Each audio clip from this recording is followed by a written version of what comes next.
താങ്കൾ പറഞ്ഞ പ്രസക്തമാണ്. പ്രധാന ബാരേലി അത് ഏറ്റവും പ്രസക്തമാണ് എന്ന് പറഞ്ഞാൽ നമ്മളിപ്പോൾ അവിടെ യുദ്ധം ചെയ്യണം, റാവൽപിണ്ടി പിടിക്കണം, ഇസ്ലാമാബാദ് പിടിക്കണം, പാകിസ്ഥാൻ എന്ന രാഷ്ട്രത്തെ ഭൂഗോളത്തിന് ഇല്ലാതായി കളയണം എന്നൊക്കെ നമുക്ക് ഫേസ്ബുക്കിൽ നിന്ന് എഴുതാം.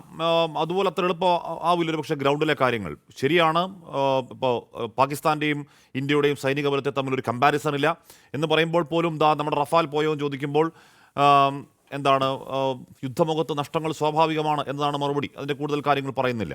അതിന് എന്താണെങ്കിലും ഈ നീർക്കോല് കടിച്ചാലും അത്താഴം മുടങ്ങുമെന്ന് പറയുന്ന മട്ടിൽ യുക്രൈൻ്റെ കാര്യം ശരിയാവണം ശരത്ചന്ദ്രൻ സാർ ചൂണ്ടിക്കാണിക്കുകയായിരുന്നു. യുദ്ധം തുടങ്ങിക്കഴിഞ്ഞാൽ എത്ര വീക്ക് രാഷ്ട്രമാണെങ്കിലും അവർക്ക് ചൈനയുടെ ആയുധമെത്തും, അവർക്ക് അവിടുന്ന് ഇവിടുന്ന് ആയുധമെത്തും. അമേരിക്ക ഇന്ന് വിശേഷിപ്പിക്കുന്ന 2 ഗ്രേറ്റ് നേഷൻസ് എന്നാണ്, 2 പേരുടെ കൂട്ടുകാരനാണെന്നാണ്. 2ഉം ഗ്രേറ്റ് നേഷനാണ് ട്രംപിൻ്റെ കണ്ണിൽ. അതുകൊണ്ട് നമുക്ക് പഹൽഗാമിൽ ഒരു മുറിവുണ്ടായി. ആ മുറിവെന്ന് പറഞ്ഞാൽ ചോര വാർക്കുന്ന മുറിവാണ്. ഈ രാജ്യത്തെ ഓരോ പൗരൻ്റെയും ഹൃദയം വേദനിച്ച മുറിവാണ്. ആ മുറിവിന് നമ്മൾ നല്ല ചുട്ട മറുപടി, നമ്മൾ എണ്ണിപ്പറഞ്ഞ ഭീകര കേന്ദ്രങ്ങളിൽ അവരെ ഇങ്ങോട്ട് പറഞ്ഞു വിട്ട സ്ഥലങ്ങളിൽ അവർക്ക് ഒന്നാന്തരം മറുപടി കൊടുത്തു. അവർ പ്രകോപനം കാണിച്ചു. പ്രകോപനത്തോട് വളരെ പക്വമായ രീതിയിൽ, റെസ്പോൺസിബിളായ രീതിയിൽ അതിന് മറുപടി കൊടുത്തത് മാത്രമല്ല, പടിഞ്ഞാറൻ പാകിസ്ഥാൻ്റെ അടക്കം അവരുടെ തന്ത്രപ്രധാനമായ എയർപോർട്ടുകൾ ഈ പറഞ്ഞ വ്യോമത്താവളങ്ങളൊക്കെ തരിപ്പണമാക്കി സ്റ്റോപ്പ് ചെയ്യുന്നു. ഏറ്റവും മനോഹരമായ സ്റ്റോപ്പാണ് ശ്രീ പ്രഭാരം ബലേരി.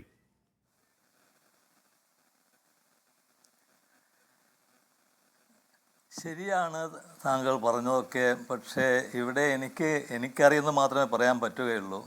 അതും പറയാൻ സാധിക്കുമെങ്കിൽ മാത്രം. അതായത് ഇവിടെ ഒന്നാമതായി ഞാനിതിനെ യുദ്ധമായിട്ട് കാണുന്നില്ല. ഇപ്പോൾ തന്നെ DGMOയുടെ സംസാരത്തിൽ നമുക്ക് മനസ്സിലായി കാണും. ഒരു സ്ത്രീ ജേർണലിസ്റ്റ് ചോദിക്കുകയുണ്ടായി ആക്ട് ഓഫ് വാർ എന്ന് പറയുന്ന ആ സംഗതി. പക്ഷേ യുദ്ധമല്ലെങ്കിലും യുദ്ധത്തിൻ്റെ മാതിരിയുള്ളൊരവസ്ഥയിലാണ് നമ്മൾ ഉള്ളതെന്നാണ് പറയുന്നത്. പക്ഷേ അവിടെ സീസ് ഫയർ, യുദ്ധമില്ലാത്ത അവസ്ഥയിലും സീസ് ഫയർ കൊണ്ടുവരാൻ സാധിക്കും. കാരണം അവിടെ നമ്മൾ സംഘർഷങ്ങളിൽ കുടുങ്ങിക്കിടക്കുമ്പോൾ.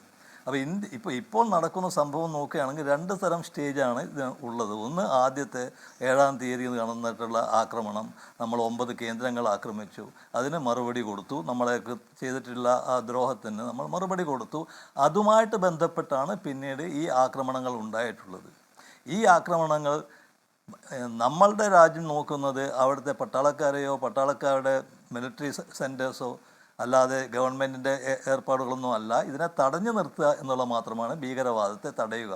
അത് എത്രയോ പ്രാവശ്യം നമ്മൾ ഡിക്ലെയർ ചെയ്യുകയുണ്ടായി. ഭീകരവാദത്തെ തടയുക എന്നുള്ളതാണ് നമ്മുടെ ലക്ഷ്യം എന്ന് പറയുന്നത്. അപ്പോൾ അത് പുതിയൊരു ചാപ്റ്ററാണ്.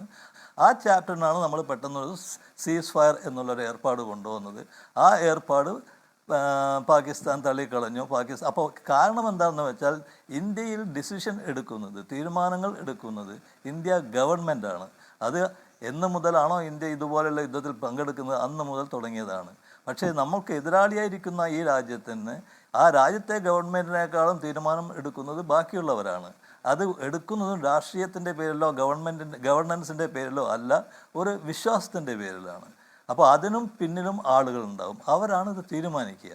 അപ്പോൾ ഒരു സീസ് ഫയർ നമ്മൾ DGMO ടു DGMO ചെയ്യുകയാണെങ്കിൽ ആ മറുഭാഗത്തെ DGMO നമ്മുടെ ഭാഗത്തല്ലെങ്കിൽ നമുക്ക് വേണ്ടിയല്ല വാദിക്കുന്നതെങ്കിൽ ആ DGMOന് അവിടുത്തെ ആ നേതാവിൻ്റെ കൽപ്പനകൾ അനുസരിക്കേണ്ടി വരും. ഇപ്പോൾ എൻ്റെ അഭിപ്രായത്തിൽ അവിടെ ആർമി ചീഫ് മാത്രമാണ് ഇതിനെ നിയന്ത്രിക്കുന്നത്. പ്രധാനമന്ത്രിക്ക് പോലും സാധ്യമല്ല എന്നാണ് ഞാൻ മനസ്സിലാക്കുന്നത്. എൻ്റെത് തെറ്റായിരിക്കാം.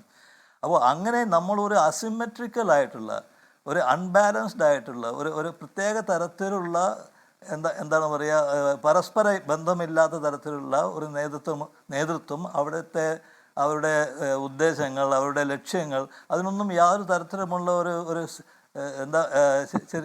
യാതൊരു തരത്തിലുമുള്ള ഒരു കോൺസ്റ്റൻസി ഇല്ല. നമ്മളങ്ങനെയല്ല. നമ്മൾ ചെയ്യുന്നത് എന്താണ് ചെയ്യേണ്ടതെന്ന് നമ്മുടെ പട്ടാളത്തിന് അറിയാം. അതുമാത്രമല്ല, ഇപ്പോൾ നമ്മൾ പ്രവർത്തിക്കുന്നത് ആർമി, നേവി, എയർഫോഴ്സ്, ഈ 3ഉം ഒന്നിച്ചുള്ള ഒരു സൈനിക സംവിധാനത്തിൽ കൂടെയാണ്. CDS ആണ് ഇതിനെ നിയന്ത്രിക്കുന്നത്. അപ്പോൾ ഇന്ത്യ വളരെ ഭംഗിയായിട്ട് എല്ലാം കൈകാര്യം ചെയ്യുന്നു.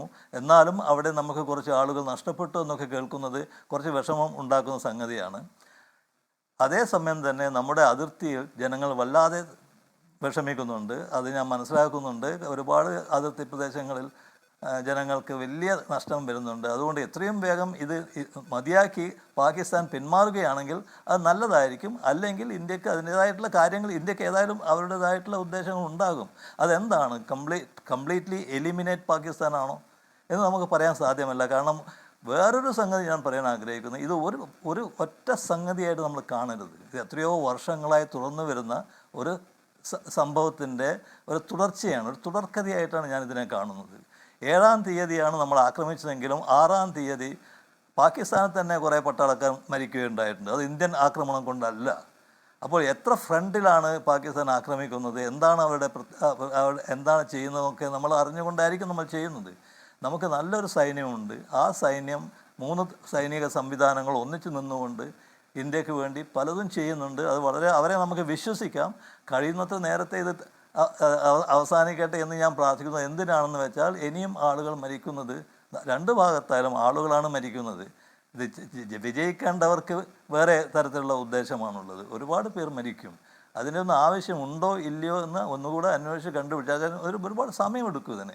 പക്ഷേ തീർച്ചയായിട്ടും 2 രാജ്യങ്ങളും ഏകദേശം യുദ്ധമില്ലാത്തൊരവസ്ഥയിലേക്കാണ് പോകുന്നത്. ഇന്ത്യക്ക് തീർച്ചയായിട്ടും അറിയാം യുദ്ധം ഇല്ല, യുദ്ധത്തിൻ്റെ ആവശ്യമില്ല എന്നുള്ളത്. പക്ഷേ നിവൃത്തിയില്ല. നമ്മൾ ആരെങ്കിലും ഇങ്ങോട്ട് ആക്രമിക്കാൻ വരികയാണെങ്കിൽ തീർച്ചയായിട്ടും ആക്രമിച്ചേ പറ്റൂ. അപ്പോൾ അത് ശരിക്കും നല്ല പോലെ ആക്രമിക്കുക, പിന്നീട് ഇങ്ങോട്ട് വരാതിരിക്കുക.